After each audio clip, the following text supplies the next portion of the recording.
This video is going to be fun. Yeah. The reason we're bringing this video up is some people have talked to us about how we do things as a couple and why we do things as a couple, that kind of thing. And there's another video out there that talks about it. But I really want to explain something like, you know how when sometimes you can be told something over and over and over and it doesn't stick, right? And then all of a sudden somebody tells you and it's like, wham, it hits, right? Some people admire the relationship that Linda and I have, and some people are jealous of the relationship that we have. If you're jealous, we're sorry. We're not changing because of it. And you know, and if that bothers you, you can go ahead and go on to another video, right? Anyway, to explain kind of our thinking, it goes back to when I was in martial arts. Many moons ago. Yeah, I studied under a master from Japan, and extremely nice elderly gentleman. Very my size. Yeah, very, very nice. But he has, well, I'll explain to you. We were doing a training session, and one of the students came in, and he was complaining about his wife, calling her a few unchoice names, let's just say. And you could tell by the look on Master Oyata's face, it was not pleasant. Well, shortly after that, Linda, well, you can tell him, you came in. I came in, it was, we lived out of the town that he was taking a class from, and it was snowing and sleeting and all that, and the boys, my two boys, and I were in the car coming to pick him up, and as it's sleeting and snowing, lo and behold, we just did a spin off and we went down this embankment. Well, some people stopped. It was right down the road from where Paul was at, and we stopped, or they stopped, and they picked us up and they took us to where Paul was. And I walked in and told him that we had wrecked the car, and Master Oyata, I had met him maybe once or twice, very short times, not really talked to him a whole lot, just in passing.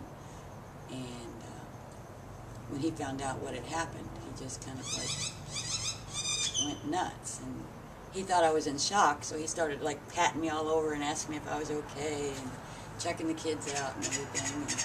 And you could tell. Well, and the reason for that is he looked at us, we were all like second and third degree black belts that trained with him, and he looked at us as like family, and it's kind of the way they do things. And I'll relate some other videos of some things that I learned from him later on, but during the class that we go through, he always uses different people for demonstrations because it's kind of painful, so he kind of switches it around to people so everybody doesn't feel the same pain all the time. This particular class, that one individual that came in, complaining about his wife. Yeah, complaining about his wife. Every single demonstration that was done, that particular person was brought up to have it done on him. I didn't know this. I can't even tell you the amount of pain that boy went through. But anyway, when the class was over, Master Oyata stopped everybody, and he explained that